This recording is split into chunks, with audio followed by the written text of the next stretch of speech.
Hello, আসসালামু আলাইকুম আমার স্টুডেন্টরা। Welcome to my online ICT class.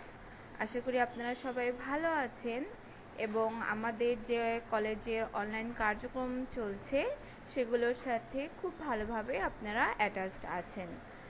আমরা আইসিটির প্রিভিয়াস কয়েকটা ক্লাসে চ্যাপ্টার 5 সি প্রোগ্রামিং নিয়ে আলোচনা করে এসেছি। সি প্রোগ্রামিংটা কিভাবে সি কোড লিখতে হয় সেগুলো আমরা দেখেছি। আমি যদি প্রিভিয়াস ক্লাসগুলো একটু রিভাইজ দেই তাহলে আমরা প্রথম প্রোগ্রামটা আমরা যেটা দেখেছি সি কোড কিভাবে লিখতে হয়, কিভাবে কোনো লেখাকে স্ক্রিনে প্রদর্শন করতে হয় সেই প্রোগ্রামটা আমরা দেখেছি সি কোডের মাধ্যমে। তারপরে হচ্ছে আমাদের যে প্রোগ্রাম 2 ছিল সেটা ছিল বৃত্তের ক্ষেত্রফল কিভাবে নির্ণয় করা যায় সি কোড লিখে, সেটা দেখেছি। কিভাবে গ্লোবাল ভেরিয়েবল ডিক্লেয়ার করা যায় সি কোডের মাধ্যমে, একটা সি কোডের বেসিক স্ট্রাকচার কি হবে, গঠনটা কি হবে, অ্যাকচুয়ালি কিভাবে আমরা সি কোডটা লিখব সেগুলো আমরা দেখেছি। প্রোগ্রাম 3 আর প্রোগ্রাম 4 আপনাদের এইচডাব্লিউ ছিল, যেখানে ছিল হচ্ছে আপনাদের আয়তক্ষেত্র নির্ণয়ের জন্য সি কোড লিখতে হবে, আর একটা ছিল সমকোণী ত্রিভুজের ক্ষেত্রফল নির্ণয়ের জন্য সি কোড লিখতে হবে। তারপরে হচ্ছে আমরা প্রোগ্রাম 5 যেটা ছিল সেখানে আমরা কিভাবে কতগুলো সংখ্যার যোগফল বের করে সেটার এভারেজ কিভাবে বের করা যায় সি কোডের মাধ্যমে সেটা দেখেছিলাম।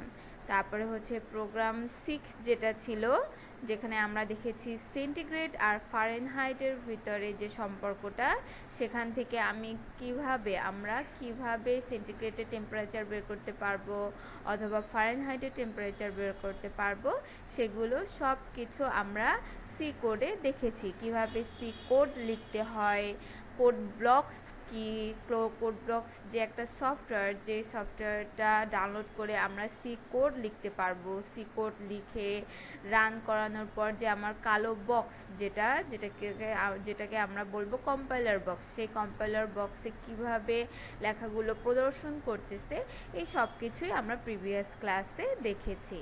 তো আজকের ক্লাসটাতেও আমরা সি প্রোগ্রামিং নিয়েই আলোচনা করব, কিছু সি কোড দেখব।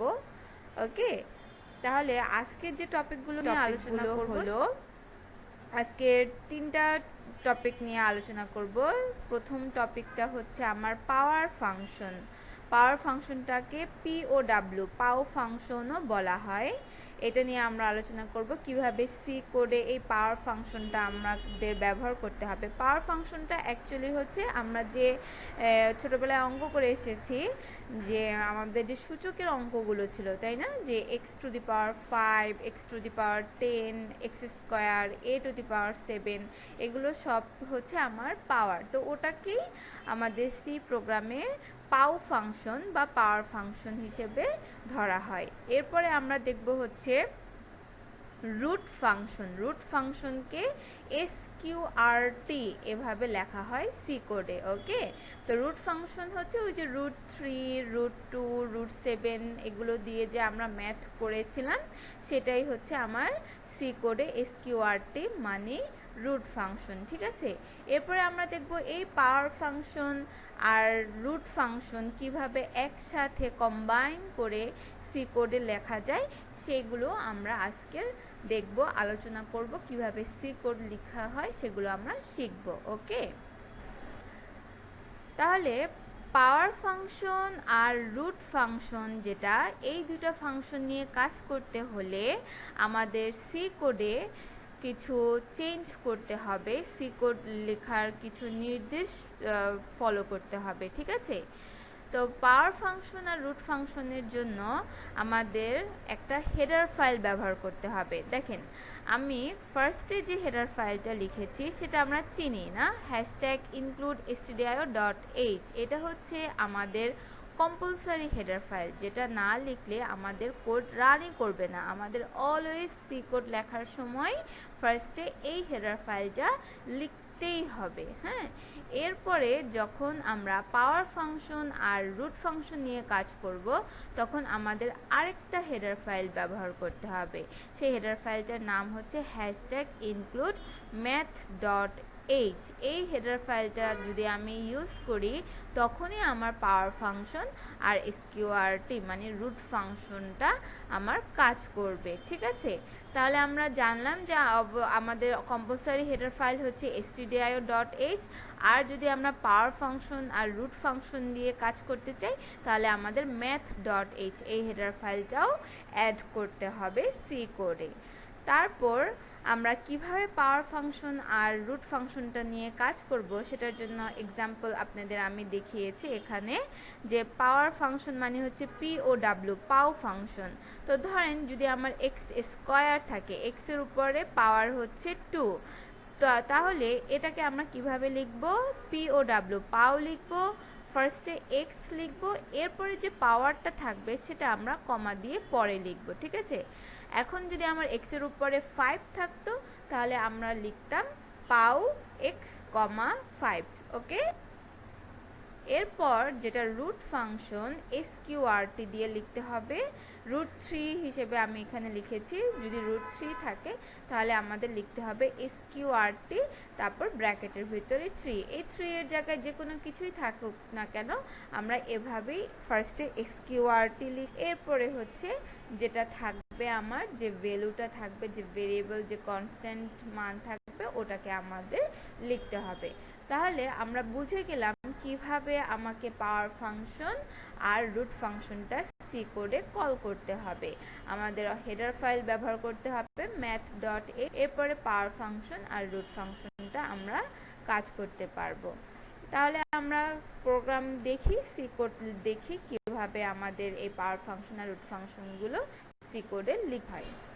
তো প্রোগ্রাম 7 যেটা, সেটা হচ্ছে f equal x to the power 5 plus 3 into x cube minus 2x plus 10। এটা হচ্ছে আমার একটা ইকুয়েশন, একটা সমীকরণ।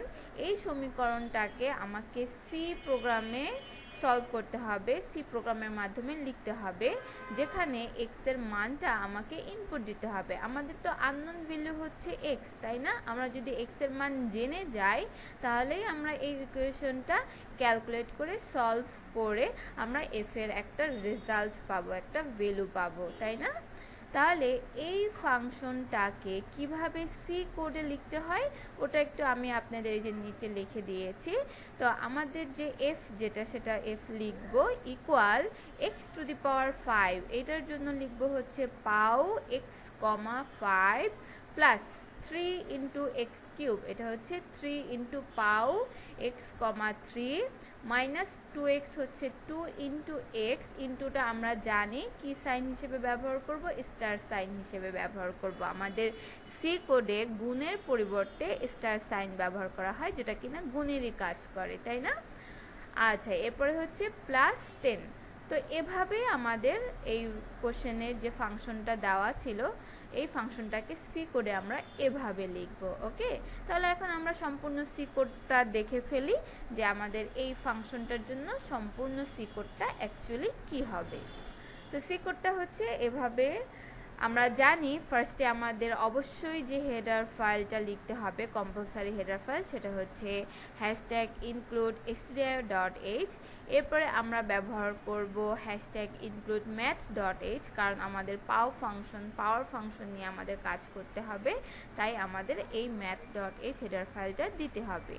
এরপরে হচ্ছে আমাদের মেইন ফাংশন int main, তারপরে হচ্ছে আমাদের সেকেন্ড ব্র্যাকেট, দেন হচ্ছে আমাদের ভেরিয়েবল ডিক্লারেশন স্টেপ। তো এই যে ভেরিয়েবল ডিক্লারেশন, এটা আমি কিভাবে লিখলাম, ইন্ট এফ কমা এক্স। আমার দুইটা ভেরিয়েবল, একটা হচ্ছে এফ আর একটা হচ্ছে এক্স। এক্স ছিল আমাদের আননোন ভেরিয়েবল, যেটা কিনা আমাকে ইনপুট দিতে হবে। আর এই দুইটা ভেরিয়েবলই কোন টাইপের ডেটা টাইপ, ইন্টিজার টাইপের ডেটা টাইপ, পূর্ণ সংখ্যা হিসেবে এখানে দেওয়া আছে।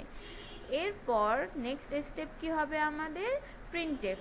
প্রিন্টএফের কাজটা হচ্ছে যেন কি, প্রিন্টএফের কাজটা হচ্ছে যে কোনো লেখা, যে কোনো কিছুকে আমরা স্ক্রিনে প্রদর্শনের জন্য আমরা প্রিন্টএফ ফাংশনটা ব্যবহার করব। তারপরে হচ্ছে স্ল্যাশ এনের কাজটা কি, স্ল্যাশ এনের কাজটা হচ্ছে নতুন লাইন তৈরি করবে, একটা লাইনের পর আরেকটা লাইন যে আসবে সেটার জন্য আমরা স্ল্যাশ এন ব্যবহার করব। এরপরে লেখা আছে enter the value of x. এই লেখাটা আমরা প্রিন্টএফের ভিতরে লিখেছি। লেখার ফলে যখনই আমাদের কম্পাইলার বক্স কোডটা রান করা হবে, কম্পাইলার বক্সে আমাদের এই লেখাটা শো করবে। আর এই লেখাটা শো করার সাথে সাথে আমরা বুঝে যাব যে আমাদের এক্স এর মানটাকে ইনপুট দিতে হবে, এক্স এর ভ্যালু আমাকে প্রেস করতে হবে। তো ওই যে এক্স এর ভ্যালুটা যে আমরা ইনপুট দিব, ইন্টার প্রেস করব বা কিবোর্ড থেকে আমরা কম্পিউটারে দিব, সেই কাজটা করা হয় কোন ফাংশনের ভিতরে, কোন ফাংশনের মাধ্যমে, স্ক্যানএফ ফাংশনের মাধ্যমে। প্রিন্টএফের কাজ হচ্ছে আউটপুট শো করা, স্ক্যানএফের কাজ হচ্ছে ইনপুট নেওয়া। ওকে, এরপরে হচ্ছে আমরা %d ব্যবহার করেছি। কেন %d ব্যবহার করেছি? কারণ আমাদের ভেরিয়েবলগুলো ছিল ইন্ট টাইপের ডাটা টাইপ, তাই না? ইন্টিজার টাইপের ডাটা টাইপ, ইন্টিজার টাইপের ডাটা টাইপের জন্য আমরা স্ক্যানএফ এর ভিতরে %d ব্যবহার করব। যদি আমাদের ফ্লট টাইপের ডাটা টাইপ থাকতো তখন আমরা কি ব্যবহার করতাম? আমরা %f ব্যবহার করতাম। এরপর হচ্ছে অ্যান্ড স্কোর দিয়ে আমরা যে ভেরিয়েবলটা আমাদের ছিল এক্স, আননোন ভেরিয়েবল, সেই ভেরিয়েবলটা আমরা লিখব। তারপর হচ্ছে যেহেতু আমাদের ইনপুটের কাজ কমপ্লিট হয়ে গেল, তার মানে এখন আমি এক্স এর মান জানি। আর তখন কম্পিউটার কি করবে, মেশিন করবে কি, ওই যে ফাংশনটা, সেই ফাংশনটা যদি আমরা এভাবে কমেন্ট আকারে লিখে দেই যে এই ফাংশনটা দিয়ে আমাকে কাজ করতে হবে, এক্স এর মানটা যখন দিয়ে দেওয়া হবে তখন ডিভাইস বা মেশিন বা কম্পিউটার কি করবে, ওই এক্স এর মান অনুযায়ী এই ফাংশনটাকে ক্যালকুলেট করবে। দেখেন এই সম্পূর্ণ যে ফাংশনটা লেখা আছে আমি আপনাদের দেখিয়েছিলাম কিভাবে লিখতে হবে। f ইকুয়ালস টু পাও x, 5, এটা ছিল আমাদের x two the power 5 plus 3 into পাও x, 3, এটা ছিল আমাদের 3 into x cube minus 2 into x plus 10। তো এক্স এর মান ইনপুট দেওয়ার পর এই ফাংশনটা ক্যালকুলেট হয়ে যাবে। ফাংশনটা ক্যালকুলেট হয়ে যাওয়ার পর যে রেজাল্টটা আমরা পাবো, সেই রেজাল্টটা কোন ভেরিয়েবলের ভিতরে স্টোর থাকবে? এফ ভেরিয়েবলের ভিতরে স্টোর থাকবে। তো আমাকে যদি এখন রেজাল্টটা আউটপুটে শো করতে হয়, আমাকে এই এফ ভেরিয়েবলটা ডিক্লেয়ার করতে হবে বা কল করতে হবে প্রিন্টএফ ফাংশনের মাধ্যমে, তাই না? যে কোনো আউটপুট, যে কোনো কিছুই আমাকে স্ক্রিনে প্রদর্শন করতে হলে আমাকে কোন ফাংশন ব্যবহার করতে হবে? প্রিন্টএফ ফাংশন ব্যবহার করতে হবে। এরপর এই যে দেখেন the result of F equals to %d। আবারও বলছি %d কেন ব্যবহার করেছি? কারণ আমাদের যে ভেরিয়েবল ডিক্লারেশনটা ছিল সেটা হচ্ছে ইন্টিজার টাইপের ভেরিয়েবল, এই কারণে আমরা %d লিখেছি। আর কমা দিয়ে এই এফটা কেন লিখেছি? কারণ এই এফটাই হচ্ছে আমার ভেরিয়েবল, যে ভেরিয়েবলের ভিতরে আমার রেজাল্টটা স্টোর অবস্থায় আছে। ওকে, এরপর তো সেমিকোলন দেওয়া হয়ে গেল। এরপরে হচ্ছে লাস্টে হচ্ছে রিটার্ন 0, সেমিকোলন ক্লোজ, এরপরে হচ্ছে সেকেন্ড ব্র্যাকেট ক্লোজ। তো এটাই ছিল আমাদের সম্পূর্ণ সি কোডটা, কিভাবে পাওয়ার ফাংশন ব্যবহার করে কোনো ফাংশনকে সলভ করা যাবে, কোনো ইকুয়েশনকে সলভ করা যাবে, সেটার সি কোড। ওকে, আপনারা অবশ্যই প্র্যাকটিস করবেন এগুলো, খাতা কলমে বারবার প্র্যাকটিস করতে হবে। ওকে, বারবার প্র্যাকটিস না করলে আমরা বুঝতে পারবো না কোন লাইনের পর কোন লাইনটা হবে অ্যাকচুয়ালি, তাই না? তাহলে আমি আশা করব আপনারা সবাই যে যে প্রোগ্রামগুলো আমরা প্র্যাকটিস করতেছি, আমরা আলোচনা করতেছি, সেগুলো বাসায় অবশ্যই রিভাইজ দিবেন। ওকে, তাহলে এটা তো ছিল আমাদের পাওয়ার ফাংশনটা কিভাবে কাজ করে সেটার উপরে। এরপরে আমরা দেখব কিভাবে পাওয়ার ফাংশন আর রুট ফাংশন একসাথে ব্যবহার করে সি কোড লেখা হয়। ওকে, তো দেখেন প্রোগ্রাম 8 যেটা, সেটা হচ্ছে একটি সমবাহু ত্রিভুজের ক্ষেত্রফল হিসাব করে তার ফলাফল প্রদর্শনের জন্য সি কোড লিখো। একটি সমবাহু ত্রিভুজের ক্ষেত্রফল, তাই না? আমরা কিন্তু অনেক কিছুরই ক্ষেত্রফল এখন পর্যন্ত ক্যালকুলেট করে ফেলেছি, রাইট? এর ভিতরে ছিল আমাদের বৃত্তের ক্ষেত্রফল ছিল, বৃত্তের ক্ষেত্রফলের ফর্মুলা ছিল আমাদের পাই আর স্কয়ার। আয়তক্ষেত্রের ক্ষেত্রফল ছিল, যেটার ফর্মুলা হচ্ছে দৈর্ঘ্য গুণ প্রস্থ, যেটা আমরা লেন্থ ইন্টু ওয়েট হিসেবে ধরেছিলাম।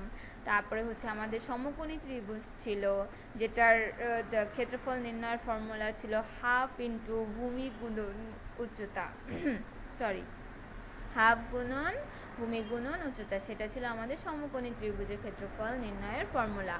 আর সমবাহু ত্রিভুজের ক্ষেত্রফল নির্ণয়ের ফর্মুলাটা হচ্ছে, আমরা সমবাহু ত্রিভুজ মানে কি, প্রত্যেকটা বাহু মানে 3টা বাহুই আমার সমান হবে। যদি সমবাহু ত্রিভুজের 3টা বাহুই সমান হয়, তাহলে সেটার ক্ষেত্রফল বা এরিয়া নির্ণয়ের সূত্র হচ্ছে √3/4 ইন্টু এ স্কয়ার। এরিয়াটা কি হবে, এরিয়াটা তাহলে কি হবে, √3/4 ইন্টু এ স্কয়ার। এইটা হচ্ছে আমাদের সমবাহু ত্রিভুজের ক্ষেত্রফল নির্ণয়ের ফর্মুলা।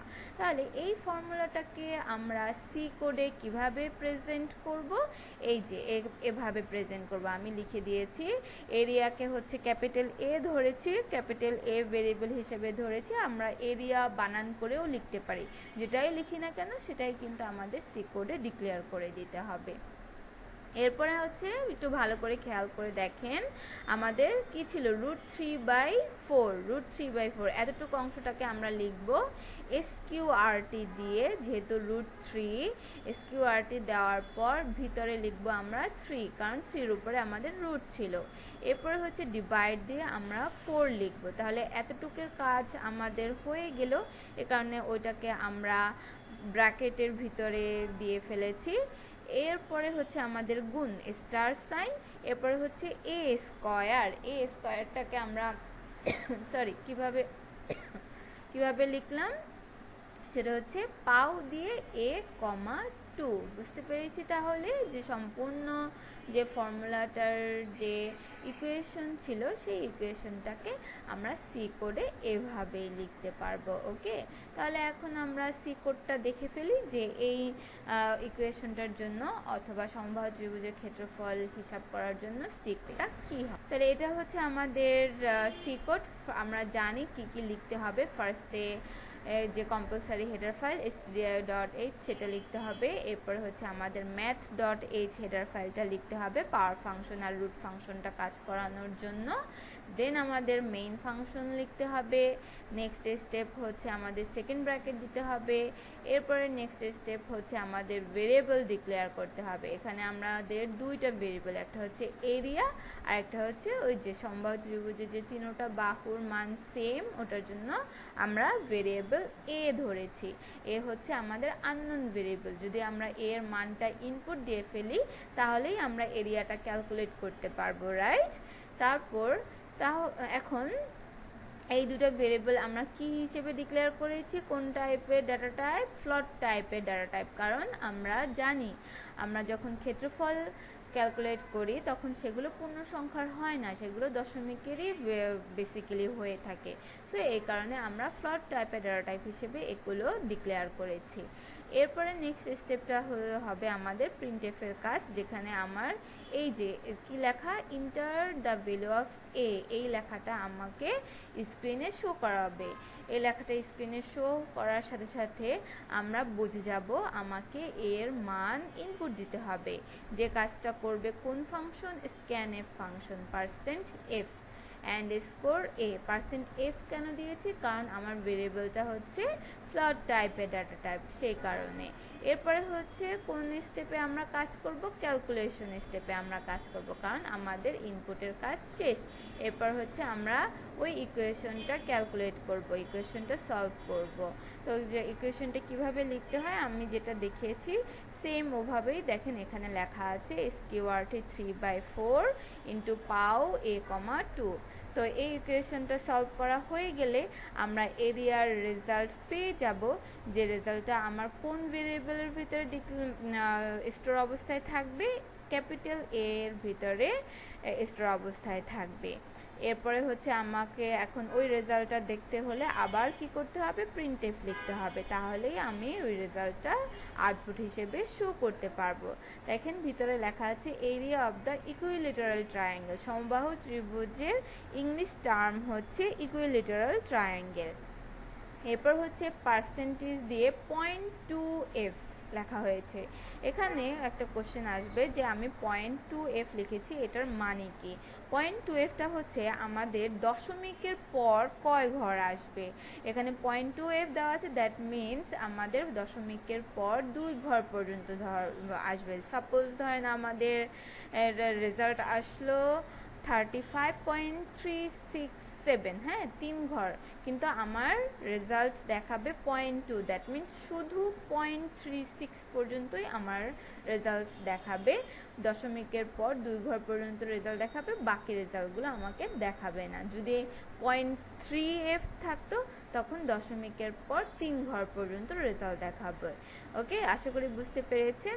এরপরে কমা দিয়ে আমরা এই ক্যাপিটাল এ ভেরিয়েবলটা লিখব, কারণ এই ক্যাপিটাল এ ভেরিয়েবলের ভিতরেই আমাদের রেজাল্টটা স্টোর অবস্থায় ছিল। এরপরে তো আমাদের রিটার্ন 0, দেন হচ্ছে আমাদের closing bracket, second bracket close করব। ওকে, তো এটাই ছিল সম্পূর্ণ আমাদের সমবাহু ত্রিভুজের ক্ষেত্রফল কিভাবে নির্ণয় করা যায় সেটার সি কোড।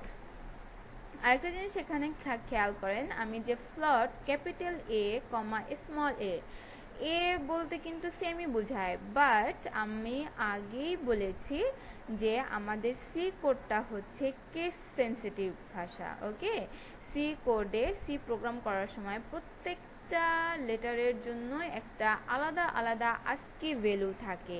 সেই আস্কি ভ্যালুটা কখনো কারোর সাথে ম্যাচ হয় না। ওকে, এই কারণে এই ক্যাপিটাল এ ভেরিয়েবলটাও আমার আলাদা হবে, এই স্মল এ ভেরিয়েবলটাও আমাদের আলাদা হবে। ওকে, তো এই কোশ্চেনটাও কিন্তু অনেক ইম্পর্টেন্ট যে সি কে কেন কেস সেন্সিটিভ ভাষা বলা হয়, বা সি হচ্ছে একটি কেস সেন্সিটিভ ভাষা, ব্যাখ্যা করো। ঠিক আছে, এই কোশ্চেনটা অনেক ইম্পর্টেন্ট, আপনারা সলভ করবেন। তাহলে আজকের এই পর্যন্তই থাকবে আমাদের পড়াশোনা। আজকের যে যে প্রোগ্রাম সলভ করেছি আশা করব আপনারা বাসায় প্র্যাকটিস করবেন। ওকে, আর সামনে আমাদের প্রিটেস্ট পরীক্ষা আসতেছে, আমাদের নভেম্বরের 5 তারিখ থেকে প্রিটেস্ট এক্সাম শুরু হবে। আমি আর একটা দুইটা ক্লাস আপনাদের নিব প্রিটেস্ট পরীক্ষার আগে, সিলেবাস সম্পর্কে আলোচনা করব। আর সিলেবাস এমনিতেও আপনারা পেয়ে যাবেন, আমাদের যে অনলাইন ক্লাসের গ্রুপ আছে সেখানে সিলেবাস দেওয়া হবে। তো আমি আশা করব আপনারা প্রিটেস্টের জন্য প্রিপেয়ার হবেন, এক্সাম দিবেন। ওকে, তাহলে আজকে এই পর্যন্তই। সবাই ভালো থাকবেন, সুস্থ থাকবেন। ইনশাল্লাহ নেক্সট ক্লাসে আবার আপনাদের সাথে আমি থাকবো। সো থ্যাংক ইউ অ্যান্ড আল্লাহ হাফিজ।